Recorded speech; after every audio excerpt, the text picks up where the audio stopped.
Hello everybody, before we head on into our continued exploration of Omnisphere, I would just like to say a big thank you to all the new subscribers. When I set out on this series I didn't think it would be so well received, so thanks again. To those who have been following me for some time, thank you for your continued support, and well, really I wouldn't be doing this video today without you. So okay, let's move on to the Unison section of Omnisphere. First off, we'll program in a sound that we have something to play with. So I'm going to model this one around a saw wave as you get to hear how Unison affects the sound more. Whilst we do this, let's just stop a moment and just understand what we're about to do to our sound. The term unison is used to describe two or more oscillators that are slightly detuned from each other. So this makes the sound fatter and can vary from a subtle effect to something quite monstrous. So, but one thing to note before we do this is the last three parts of the oscillator section, this unison harmony, unison harmonia and granular, can only be individually selected, so you can't have all three of these all switched on. So I think this was done for design purposes, as I suspect that most systems just wouldn't be able to cope with the amount of processing required. So we'll just quickly program this sound in. Let's go Rich and Moe 3 this time. Give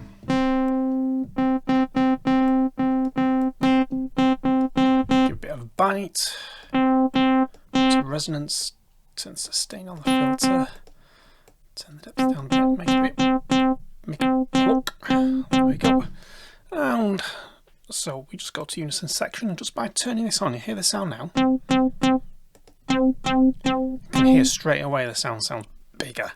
In most synthesizers, this effect was monophonic, but Spectrasonics has taken it to a new level by giving us a polyphonic unison, so that means you can play chords. So, first off, we can add voices to the unison by sliding the depth towards the right. So this thing here, we can move.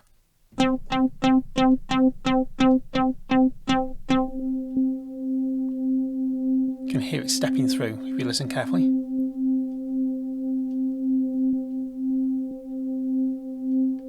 So the more voices used, the richer the sound, but got to watch your CPU as it's quite intensive for these little bits of silicon that we have in our machines. So we're limited to 8 voices of unison, which is more than enough to get beefy sounds.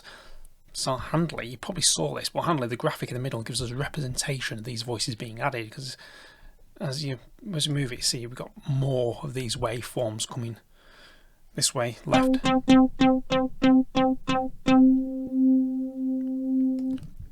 So for those of you who've watched the series so far, you may have already guessed that as this is a slider, we can modulate it. So let's quickly do this with the LFO. Just right click on here. Modulate with LFO.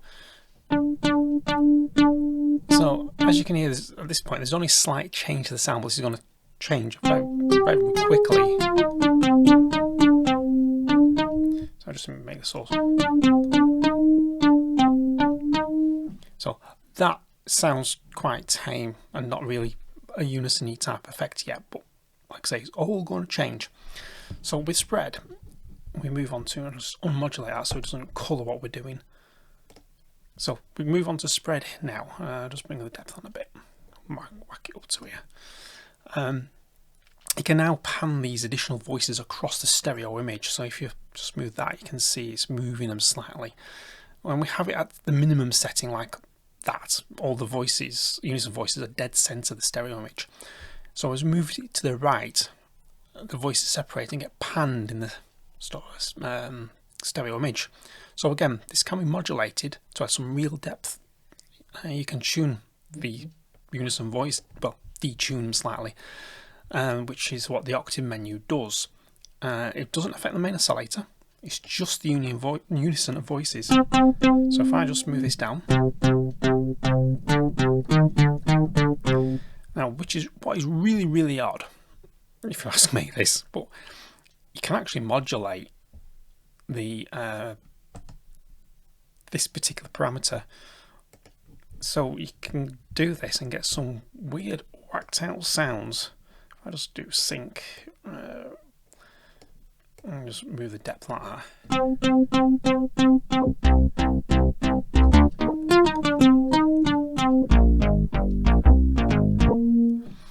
Why you would want to do that for melodic sounds, I don't know, but I could quite see it when you're doing textures, trying to do atmospheric textures. That could come in quite useful to sort of like move it from a deep to high pitch on the change the unison voices, not the actual oscillator.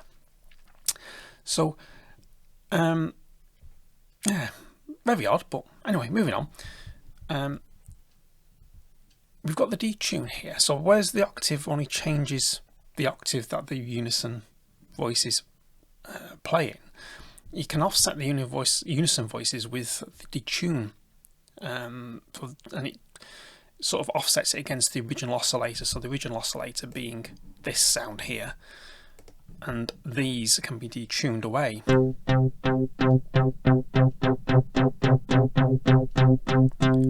So that's in unison. If we move it full to the right, it's half step up. So what you're doing there is going from a unison to all the way up to half a step distance. That's what you're doing. That's the maximum setting. So there's only subtle variation of the sound. If you want to go to the extreme, you'll need to use the coarse settings. So by sliding this from left to right, well, you'll get an effect that's probably been overused quite a lot, especially by Dolby. The famous THX logo effect. That's how they made it, was using the unison with Detune. So a little bit of inside knowledge there. So the last two parameters, these two here, this analog and drift, they only work in synth mode and have no effect working with samples. So what I mean by synth mode, I mean by using this. If you were in sample, it has no effect whatsoever on the sound, whereas you need to be in synth mode for these two to actually work. So the drift will simulate the pitch movement that you get in an analog synthesizer of sort of yesteryear. And these synths were notorious for not holding a steady pitch or drift throughout a concert, so they also need to be recalibrated from time to time as they would drift that much. So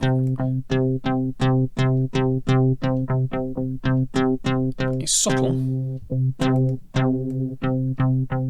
See, they coarse and fine have no effect on the drift, but you see the waveforms.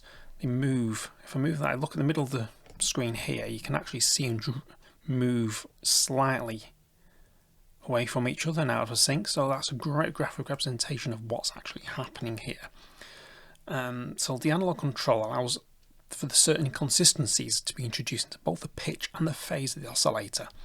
So if you go below halfway on the slide here, you destabilize the phase of the unison, and if you go in the other direction, you destabilize both the phase and the pitch. So if you can see in the graphic there, watch what happens. The phase and the pitch are changing at the same time there. So that's the parameters in a quick run through. Let's let me reset that back to the middle.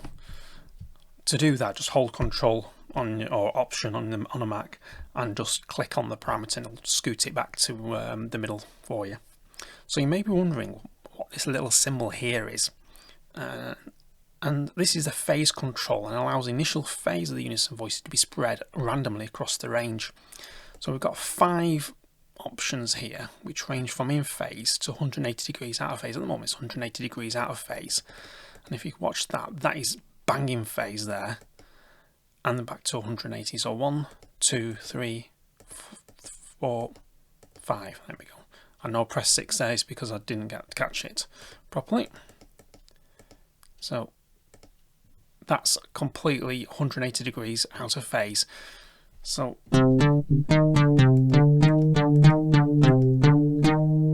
it's just subtle changes that each bit makes, but in a whole it can make a complete difference to your sound, because we went from to very quickly by just doing just a little bit of change. So that's a quick whistle stop tour of the unison section. Like in most of my videos, As I say, here's something I cooked up earlier, and I just need to move on to my... Yes, I do have a lot of libraries, which we'll come to in some other video. But what we're doing here is a midnight jam session. This is something I cooked up, which uses everything we've learnt so far. You know, uses ring mod and FM, a bit of LFO. It's nothing too fancy, but it just demonstrates what you can do with all this.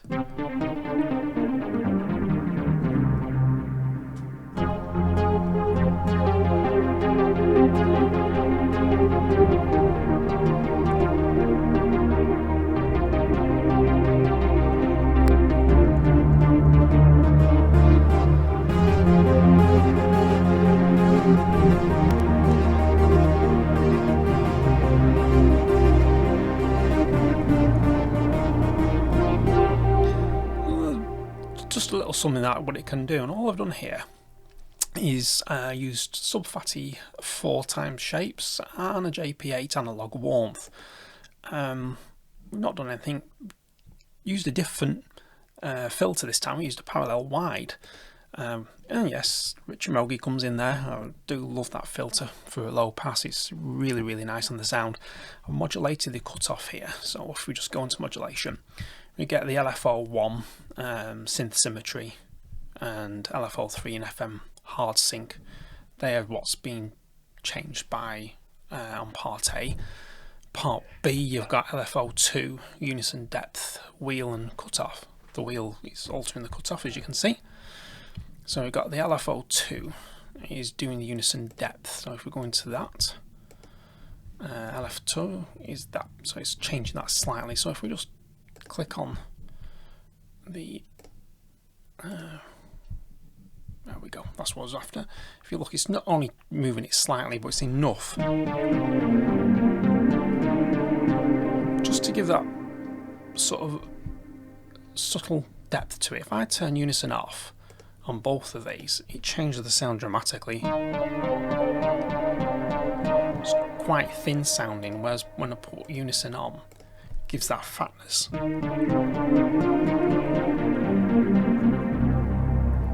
And we do have quite a bit of FX on here. We've got some power filter, chorus echo, proverb, some more reverb on there, and chorus echo. And just, if I turn the FX off, so the FX really makes the sound between unison and the FX. You get a really thick sound.